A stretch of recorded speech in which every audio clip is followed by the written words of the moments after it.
Hello friends, welcome to my YouTube channel. देखिए दोस्तों, जैसा कि आपको पता है कि कल 7 अगस्त को मेरा एग्ज़ाम था। जैसे कि देखिए मैं आपको डेट बता देता हूँ। ये देखिए 7 अगस्त को मेरा 3rd शिफ्ट में एग्ज़ाम था, जो कि इंदौर शहर में आया हुआ था। ठीक है साथियों, तो इसके रिगार्डिंग मैंने बताया था कि आपको मैं स्टिक एनालिसिस बताऊँगा। तो देखिए मैथ्स का हम सबसे पहले बात कर लेते हैं। तो मैथमेटिक्स में सबसे जो दिक्कत देने वाले सवाल थे वो बेसिकली थे नहीं, बहुत कम ऐसे प्रश्न थे जो कि दिक्कत आपको करने वाले थे। लेकिन फिर भी मैंने आपको वो प्रश्न बताए यहाँ पर जो डिफ़िकल्ट से डिफ़िकल्ट आए थे। हालांकि इजी थे, लेकिन फिर भी कह सकेंगे उस एग्ज़ाम में ये कुछ डिफ़िकल्ट एग्ज़ाम था, पेपर था। तो देखिए साथियों, एक ये जो पहला है प्रश्न, इस तरह से एक प्रश्न आया था। एग्जैक्ट मुझे पता नहीं, लेकिन आंसर उसका ये वाला सोल्व करने पर आया था। इक्वेशन थी नॉर्मल सी, उसे हम सोल्व कर सकते थे। और एक आया था दोस्तों कि प्रथम 170 सम संख्याओं का औसत बताइए। तो आपको पता है प्रॉफिट बराबर इन्वेस्टमेंट इनटू टाइम होता है। इससे एक प्रश्न आया था साथियों।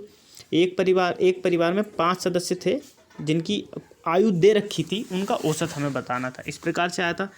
एक प्रश्न दोस्तों थोड़ा लेंदी आया था, जो एज बेस्ड पे, जो पिछली बार एनटीपीसी ग्रेजुएट लेवल में आया था वो आया था। इसके साथ ही साथ एक प्रश्न ये वाला दोस्तों अच्छा आया था कि 20,900 रुपये का कुछ भाग 10% की साधारण ब्याज तथा शेष भाग 9% की दर से, साधारण ब्याज की दर से 5 साल बाद इनका जो ब्याज होता है वो समान होता है।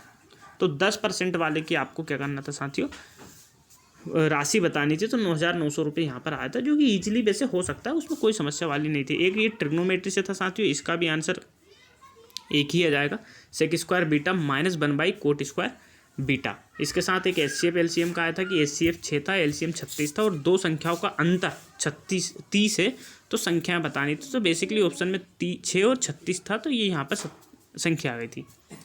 एक ऐसा आया था साथियों कि दूसरे साल का चक्रवृद्धि ब्याज 6,786 रुपये है। यदि ब्याज 20% वार्षिक दर पर लिया जाए तो मूलधन ज्ञात कीजिए। तो यहाँ पर 28,275 इसका आंसर आ जाएगा। ठीक है साथियों, 44 देखिए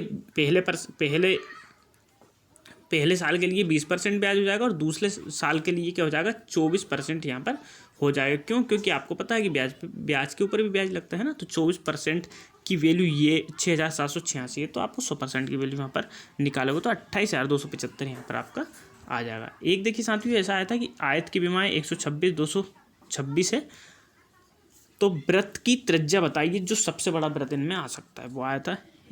दो प्रश्न साथियों विभाज्य डिविजिबिलिटी से आया था, जिसमें 5 और 3 की डिविजिबिलिटी से ये दोनों प्रश्न आधारित थे। इजी थे, डेटा बड़ा था, लेकिन आसान थे। ठीक है, अब देखिए कुछ प्रश्न यहाँ पर देखिए 11 तक हमने उधर डिस्कस कर लिए। यहाँ पर ये देखिए 11 तक हमने डिस्कस कर लिए।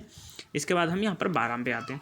12 में देखिए एक जनसंख्या वाला प्रश्न था। ये काफ़ी अच्छा, मतलब मान सकते हैं इसको लेंदी प्रश्न था, जो कि बन तो आसानी से रहा था लेकिन लेंदी था, है ना। 13वां प्रश्न देखिए, एक गाँव की कोई जनसंख्या थी, उसमें सक्सेसिव छूट दे रखी थी, 10%, 25%, वो आपको निकालना था। एक लाभानी प्रॉफिट एंड लॉस से साथियों 3 से 4 प्रश्न आए थे, तो इस पर आपको ध्यान देना। इजी थे, आप इजीली कर लोगे, है ना। एक ट्रेपेजियम से था, ये आप कर लोगे। इसके बाद में एक यहाँ पर ये ट्रेन वाला था। इसमें ये दोस्तों इसकी क्या है, वहाँ पर लैंग्वेज हिंदी में गलत दिया हुआ था ये प्रश्न, और इंग्लिश में सही था। तो देख लेना, अगर आपका कोई शिफ्ट में अगर कोई सा हिंदी में अगर प्रश्न आपको लगता है कि आंसर इससे नहीं आ रहा है, तो आप एक बार इंग्लिश में स्विच करके अवश्य उसको देखें। ठीक है, एक ये देखिए एवरेज स्पीड से आया था, कुछ स्पीड ऐसे दी थी, और एक समबाहु त्रिभुज से आया था। बाकी साथियों जो जैसे कि अब मैंने 18 प्रश्न यहाँ पर बताए हैं, जिसमें प्रॉफिट एंड लॉस के भी आ गए हैं, तो लगभग मान लो कि मैंने 22 प्रश्न बताए। तो 8 प्रश्न कुछ ऐसे थे माइनर से, जो कि आप इजीली उनको सोल्व कर पाओगे, है ना। तो उनको मैंने यहाँ पर बताया। तो ऐसा प्रश्न paper NTPC under graduate level का ऐसा एग्ज़ाम आ रहा है जिसमें आपको कोई समस्या नहीं होगी अगर आपने पहले से पढ़ रखा है तो। हालांकि 1-2 प्रश्न परेशान करने वाले आ सकते हैं, तो डरिएगा नहीं, उनमें थोड़ा सा समय कंज्यूम होगा, बट वो आसानी से आप उसको सोल्व कर लोगे। बाकी जीके जीएस भी कोई इतना नहीं है, अगर आप स्टैटिक जीके पढ़ लोगे तो आपको काम हो जाएगा ना। 10 से 11 प्रश्न यहाँ पर आपके करंट अफेयर के देखने को मिल सकेंगे। ठीक है, और साइंस 2-3 प्रश्न की आ रही है, ऐसे ही कंप्यूटर भी 2-3 प्रश्न कंप्यूटर से आ रहे हैं। इकोनॉमिक्स से भी साथियों 2-1 प्रश्न कह सकते हैं कि 2 प्रश्न यहाँ पर आ रहे हैं। पॉलिटी से अच्छे 4-5 प्रश्न आ रहे हैं पॉलिटी से, लेकिन थोड़े अच्छे लेवल के आ रहे हैं। इसके पास ज्योग्राफी से भी 2 से 3 प्रश्न आ रहे हैं ना। ज्योग्राफी भी साथियों करंट से रिलेटेड पूछ रहे हैं, तो उसको विशेष ध्यान रखना, ठीक है। इसके बाद में अगर मैं कहूँ तो हिस्ट्री से भी आ रहे हैं 2-3 प्रश्न, लेकिन थोड़ा गहराई से पूछे जा रहे हैं ना। जैसे कि यहाँ पर अभी पूछा था कि पल्लव वंश होता है उसकी सबसे छोटी इकाई क्या होती है, तो उसकी ग्राम जो होता है सबसे छोटा इकाई, उसे क्या कहते हैं, तो उसे उर कहते हैं, ठीक है। ऐसे ही पूछा था कि जो पर्शियन लोग थे, पार्थियन जो लोग थे वो कहाँ से आए थे, है ना, तो ये पूछा था साथियों। तो ये ईरान इसका आंसर हो जाएगा, है ना। तो कुछ इस प्रकार से स्टैटिक जीके भी पूछा था, जिसमें वोडाफोन का पूछा था कि इंडिया में कब एंटर हुई थी, और साथ ही साथ इसमें ये पूछा था कि आरटीआई राइट टू इन्फॉर्मेशन कब आया था, पीएम ग्रामीण सड़क योजना कब बनी थी। ये साथियों जीके में आपसे प्रश्न पूछा गया था। आपसे पूछा गया था कि 2025 के अनुसार सबसे साक्षर राज्य कौन सा है, तो मिजोरम था, ये पूछा गया था।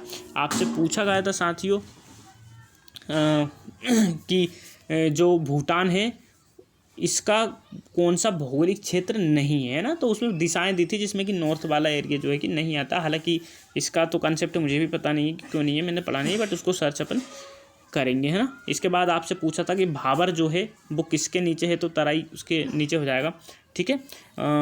साथ ही साथ ये भी पूछा था कि हाँ जोन, रेलवे जोन से भी साथियों प्रश्न आया था। एक रेलवे जोन पूछा गया था कि जो वेस्टर्न रेलवे है वो उसका जोन कहाँ पर है ना, तो आप जोन जरूर पढ़ लीजिएगा, है ना। आने वाले समय में और भी जोन आपसे पूछे जा सकते हैं, ठीक है। तो वैसे डरने की बात नहीं है। और हाँ, रीजनिंग के लिए अगर मैं बताऊँ तो रीजनिंग में आप रैंकिंग से कर सकते हो। रैंकिंग के दोस्तों इजी प्रश्न है, लगभग 3 से 4 प्रश्न आप अकेले रैंकिंग से देख सकोगे, है ना। तो 7 अगस्त की शिफ्ट में रैंकिंग से बहुत प्रश्न पूछे गए थे, ठीक है, तो आप वहाँ से रैंकिंग कर सकते हो, है ना। बाकी नॉर्मल सिटिंग अरेंजमेंट थी, दो सर्कुलर बेस्ड थी सिटिंग अरेंजमेंट, ठीक है। इसके बाद में आपसे कहें तो जैसे कोई नंबर दे रखा है, जैसे मान लो ये 9 8 6 1 2 3, तो इसमें बोलेंगे कि जो इवन है उसमें से घटाइए, ओड में से प्लस कीजिए, और सबसे बड़ी सबसे छोटी संख्या का अंतर, इस प्रकार से आए। बाकी दोस्तों ये जो परसेंट या हेज वाला था ना, ये इस बार नहीं पूछा गया, है ना। जैसे परसेंटेज या हेज है उसको देकर आपसे पूछा, जैसे मान लो कि मैं लिख देता हूँ ये हैशट्रिक है और ये KLM है ना, ये इस प्रकार से अब जैसे ऑप्शन में देंगे तो ये इस प्रकार के प्रश्न इस बार नहीं पूछे गए थे। लेकिन ऐसे पूछे गए थे VY है ना 20, इसके बाद YT है ना 90, तो ऐसे प्रश्न पूछे गए थे, है ना। बाकी डरने की कोई ज़रूरत नहीं है, प्रश्न पेपर बहुत आसान आ रहा है ना। मेरा इस पेपर में 84 अटेम्प्ट्स रहे, रीजनिंग विथ 30 ही थी पूरी attempt, and maths with 30, and GS में मैंने 24 क्वेश्चंस अटेम्प्ट किए हैं, है ना। तो कुछ हो सकते हैं 2-4 प्रश्न शायद गलत हों जी, बाकी तो सभी 99.99% तो दोस्तों करेक्ट ही है ना। तो चलिए बढ़िया तैयारी करते रहिए, और एनालिसिस ऐसे ही इसके आधार पर आप पढ़ सकते हैं, ठीक है। थैंक यू, बाय, मिलते हैं नेक्स्ट वीडियो पे।